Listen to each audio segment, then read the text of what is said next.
Welcome to BRK news for the people. Good morning to everyone. అలాగే గెస్ట్లు BRS నేత బొమ్మర రామూర్తి గారికి, కాంగ్రెస్ నేత మిట్టా నర్సయ్య గౌడ్ గారికి, భారతీయ జనతా పార్టీ నేత ప్రేమ్ గాంధీ గారికి, political and senior analyst Bandaru Rammohan Rao గారికి, అందరికీ కూడా good morning sir. Welcome to for the people debate. అయితే నిన్న చూసాం తెలంగాణలో ఈ స్థానిక సంస్థల ఎన్నికల జాప్యం ఎందుకు అన్నటువంటి దాని మీద బీఆర్కే న్యూస్లో జరిగినటువంటి చర్చా వేదికలో, అలాగే ఈ రిజర్వేషన్లకు సంబంధించి కావచ్చు, లేదంటే ఎందుకు అంటే ప్రభుత్వానికి ఏమైనా భయమా ఈ స్థానిక సంస్థల ఎన్నికలకి వెళ్తే ప్రస్తుతం ఉన్నటువంటి పరిస్థితుల్లో ఈ వ్యతిరేకత ఏమైనా వస్తుందంటే హైడ్రా కావచ్చు, లేదంటే పథకాల అమలు కావచ్చు, ఇచ్చినటువంటి హామీల్లో అక్కడక్కడ జరుగుతున్నటువంటి కొద్దిగా జాప్యం, అలాగే వచ్చినటువంటి కాస్త వ్యతిరేకత, ఇక ప్రతిపక్షాల నుంచి వస్తున్నటువంటి ఒత్తిడి, వీటన్నిటి నేపథ్యంలో వెళ్ళడానికి కాస్త ఇబ్బంది ఏమైనా పడుతున్నారా అన్నటువంటి దాని మీద కూడా చర్చలు జరుగుతున్నాయి. ఇది కాకపోతే కేసీ వేణుగోపాల్ గారు వచ్చి సమావేశాన్ని ఏర్పాటు చేశారు. మొత్తం మంత్రివర్గంతో, ఎమ్మెల్యేలతోటి, కాంగ్రెస్ నేతలతోటి ఏర్పాటు చేసి దాదాపుగా ఒక 8 మంది మంత్రులకి కాస్త క్లాస్ స్పీకర్ అనేటువంటి వార్తలు బాగానే గట్టిగానే వస్తున్నాయి. మార్చుకోకపోతే మాత్రం పండుగ తర్వాత స్థానిక సంస్థల ఎన్నికల నేపథ్యంలో పార్టీని బలోపేతం చేయడం గురించి కూడా చెప్పారు. మంత్రివర్గ విస్తరణ కాదు, మంత్రివర్గంలో చేంజెస్ కూడా చాలా రాబోతున్నాయి, వచ్చే అవకాశాలు గట్టిగా ఉన్నాయి అన్నటువంటి ఒక ఊహాగానం అని అనలేము, అలా అని తీసిపారేయలేము. ఒక వార్త అయితే చాలా గట్టిగానే చక్కర్లు కొడుతోంది. ముఖ్యంగా ముఖ్యమంత్రి రేవంత్ రెడ్డి తీసుకునేటువంటి నిర్ణయాలకి ఇంకా అటు ప్రతిపక్ష నేతలతో కొంతమందితో అంటకాగుతూ ఇబ్బందులు పెట్టేటువంటి కార్యక్రమాలు సొంత పార్టీలో ఉన్నటువంటి కొంతమంది చేస్తున్నారు అన్నటువంటి ఆరోపణలు కూడా గట్టిగా వస్తున్నాయి. మరి వీటి నేపథ్యంలోనైనా ఈ స్థానిక సంస్థల ఎన్నికలకి వెళ్ళలేకపోతున్నారు అన్నటువంటిది కూడా బలంగా వినిపిస్తున్నటువంటి అంశం. మరి దీనికి ఎటువంటి సమాధానాలు చెప్తారు, ఏం జరగబోతోంది, ఏ పార్టీలు ఏ విధంగా సన్నద్ధం అవుతున్నాయి, స్థానిక సంస్థలకి పొత్తులు ఏమైనా ఉండబోతున్నాయా, వీటన్నిటినీ కూడా ఈ డిబేట్లో తెలుసుకుందాం. ముందుగా మిట్టా నర్సయ్య గౌడ్ గారు, గుడ్ మార్నింగ్ సార్. ఏంటి కేసీ వేణుగోపాల్ గారు 8 మంది మంత్రులకి క్లాస్ స్పీకర్ అంటూ కూడా వార్తలు వస్తున్నాయి. అలాగే స్థానిక సంస్థల ఎన్నికలకు సంబంధించి ఎందుకు ఇంకా జాప్యం జరుగుతోంది అన్న ప్రశ్న చాలా మందిలో ఉంది. దానికి ఏం చెప్తారు మీరు? ముందుగా మీకు ప్యానెల్లో ఉన్న పెద్దలకు, వ్యూవర్స్ కు నమస్కారం. ఇప్పుడు కేసీ వేణుగోపాల్ గారు మా పార్టీకి సంబంధించిన కీలకమైన వ్యక్తి. ఎప్పుడు పార్టీ అప్రమత్తత గురించి ఎప్పుడు ఆలోచన చేస్తూ ఉంటారు, కలుస్తూ ఉంటారు, మాట్లాడుతూ ఉంటారు. తప్పితే వారు వచ్చి సూచనలు చేసినంత మాత్రాన మంత్రులను మారుస్తారు, మంత్రివర్గం ఇది చేంజ్ అవుతుంది, కొంతమందికి క్లాసు వీకెండ్, ఇట్లాంటి అన్ని ఏంటంటే ఉట్టి ఇది దాన్ని ఏమంటారంటే కావాలని క్రియేట్ చేసుకుంటున్నటువంటి విషయాలు. వాస్తవంగా అలాంటి అంత సీరియస్ విషయాలు ఏమీ లేవు. ఎందుకంటే మంత్రివర్గ కూర్పు కానీ, మంత్రివర్గంలో ఉన్నటువంటి వ్యక్తులు కానీ ఎవరు కూడా రాత్రి వరకు అంటే 16-17 గంటలు పనిచేస్తున్నటువంటి వ్యక్తులు, ప్రజలలో ఉన్నటువంటి వ్యక్తులు, వారికి సూచనలు ఇవ్వడం తప్పులేదు కదా. ఇప్పుడు 99% కొంతమంది పనిచేస్తూ ఉన్నారు, కొంతమంది 100% పనిచేస్తున్నారు అనుకుంటే 1% కూడా చేయండి అని సూచన చేయడం కూడా క్లాస్ పీకడం కిందికి రాదు కదా. ఎందుకంటే రెండో విషయం ఏంటంటే తెలంగాణలో కాంగ్రెస్ పార్టీ మీద వ్యతిరేకత వస్తున్నది, హైడ్రా తోటి ఇంకా పలానా అని చెప్పేది కూడా అవాస్తవం. ఎందుకంటే జీరో వ్యతిరేకత ఉంది. ఇప్పుడు ఎలాంటి వ్యతిరేకత కూడా లేదు.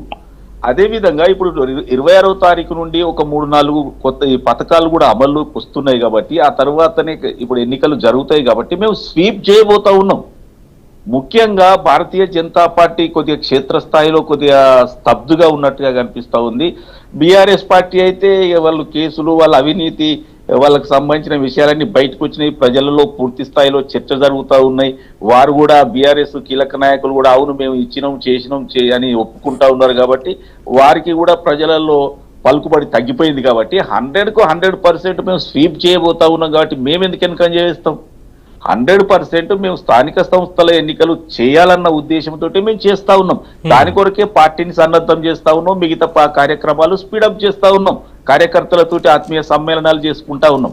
కాబట్టి కాంగ్రెస్ పార్టీ అనేది 100% పనిచేస్తున్నటువంటి పార్టీ, ప్రజలలో ఉన్నటువంటి పార్టీ, ప్రజలలో 1% కూడా వ్యతిరేకత ఎదుర్కొన్నటువంటి పార్టీ కేవలం కాంగ్రెస్ పార్టీ మాత్రమే, అధికార పార్టీ మాత్రమే. మిగతా పార్టీలు చాలా వెనుకబడి ఉన్నాయనేది వాస్తవం. ప్రజలలో కూడా చర్చ జరుగుతున్నమాట వాస్తవం. కాబట్టి ప్రజలకు ఏదైతే అవసరమో అలాంటి పథకాలు ప్రకటించినాం. అలాంటి పథకాలు కొంత లేట్ అయినా మేము చేస్తా ఉన్నాం. లేట్ అయినప్పుడు లేట్ ఎందుకైందనే విషయాలు కూడా మేము ప్రజలకు చెప్తా ఉన్నాం. కాబట్టి వ్యతిరేకత అనేది ఒట్టిగా క్రియేట్ చేసినటువంటి వ్యతిరేకతే తప్ప వాస్తవమైన వ్యతిరేకత లేదు. అంటే కాదు ఇక్కడ వాస్తవమైనటువంటి వ్యతిరేకత లేదు అనేటువంటి ఒక భ్రమలో కాంగ్రెస్ నేతలు ఉన్నారని భావించాల్సి వస్తోంది నిజంగానే. ఎందుకనంటే నిన్న జరిగినటువంటి సమావేశంలో, కలెక్టర్ల సమావేశంలో ముఖ్యమంత్రి కానీ లేదంటే చీఫ్ సెక్రటరీ శాంతికుమార్ కానీ చెప్పినటువంటిది, మీరు ఇంకా కాస్త క్షేత్రస్థాయిలోకి వెళ్లకుండా, అంటే కలెక్టర్లని, పాలనాధిపతులు ఎవరైతే ఉన్నారో, మీరు తీసుకున్నటువంటి నిర్ణయాలని అమలు చేసి ప్రజలకి తీసుకెళ్లాల్సినటువంటి వాళ్ళు ఎవరైతే ఉన్నారో వాళ్ళు ఇంకా కాస్త అలసత్వంతో ఉన్నారు, కొంతమంది తీరు మారాలి అని చెప్పారు. అంటే వీళ్ళు పని చేయకపోవడం వల్ల, లేదంటే వీళ్ళ నుంచి మీకు సపోర్ట్ అనేది పూర్తిగా లేకపోవడం, అంటే అధికార యంత్రాంగం నుంచి మీ ప్రభుత్వానికి, కాంగ్రెస్ ప్రభుత్వానికి హెల్ప్ అనేది పూర్తిగా అందడం లేదు, వాళ్ళ సహాయం అందడం లేదు, అందువల్లే ఈ వ్యతిరేకతలన్నీ కూడా ప్రజల్లో వచ్చాయన్నది మాత్రం ఇది వాస్తవంగా కాంగ్రెస్ గుర్తించాలి సార్. అయితే సార్ నేను ఏమంటున్నా, కలెక్టర్ల సమావేశంలో ముఖ్యమంత్రి గారు కానీ వీరు కానీ చెప్పిన విషయాలు ఏంటంటే, ఇప్పుడు రాబోయేది స్థానిక సంస్థల ఎన్నికలు, మళ్ళీ ప్రజలకు అందుబాటులోకి తీసుకురావాల్సిన పథకాలు వస్తా ఉన్నాయి. వీటి కొరకు ఇంకాస్త ఇప్పుడు చేస్తున్నారు, వెరీ గుడ్, నో ప్రాబ్లం.